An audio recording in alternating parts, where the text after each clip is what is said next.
Assalamualaikum warahmatullahi wabarakatuh.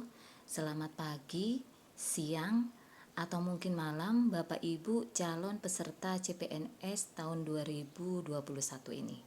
Kembali lagi dengan tes wawasan kebangsaan. Setelah ini kita akan membahas 5 soal yang kaitannya dengan materi Pancasila. Kalau mungkin Bapak Ibu masih ingat, soal yang terakhir kita bahas adalah soal nomor 20. Setelah ini kita akan membahas soal nomor 21 sampai soal nomor 25. Untuk mempersingkat waktu, saya akan bacakan soal yang pertama. Rumusan Pancasila yang resmi terdapat dalam A.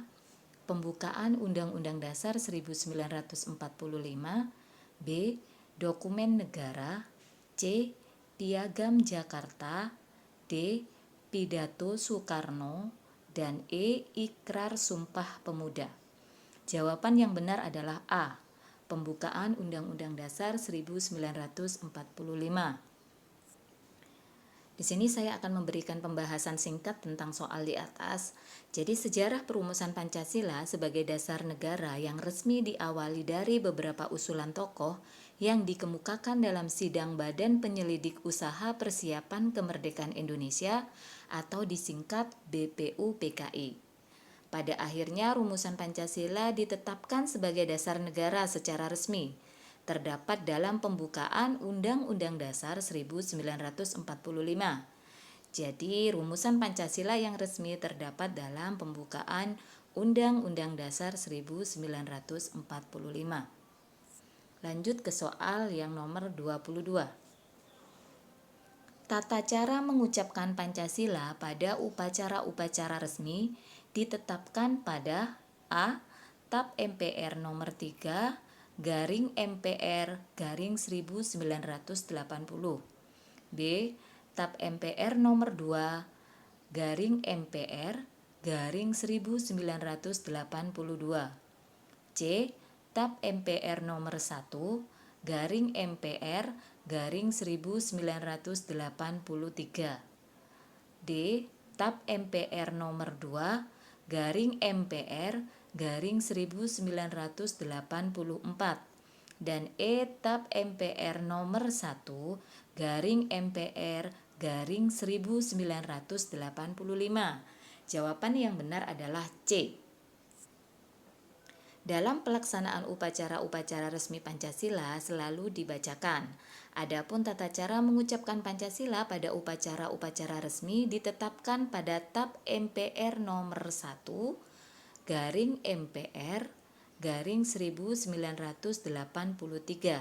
Jadi tata cara mengucapkan Pancasila pada upacara-upacara resmi ditetapkan pada TAP MPR nomor 1 garing MPR garing 1983. Oke, soal selanjutnya. Pasal 28A sampai J pada Undang-Undang Dasar 1945 hakikatnya merupakan penjabaran dari Pancasila sila yang A. kelima, B. keempat, C. ketiga, D. kedua, dan E. ke-1. Jawaban yang benar adalah D. kedua. Di sini akan kembali dibahas singkat Bapak Ibu. Pasal 28A sampai J pada Undang-Undang Dasar 1945 hakikatnya merupakan penjabaran dari Pancasila. Sila yang kedua yaitu kemanusiaan yang adil dan beradab. Jadi sila kedua Pancasila dapat dijabarkan pada pasal 28A sampai J pada Undang-Undang Dasar 1945. Baik Bapak Ibu, kita lanjut ke soal yang berikutnya.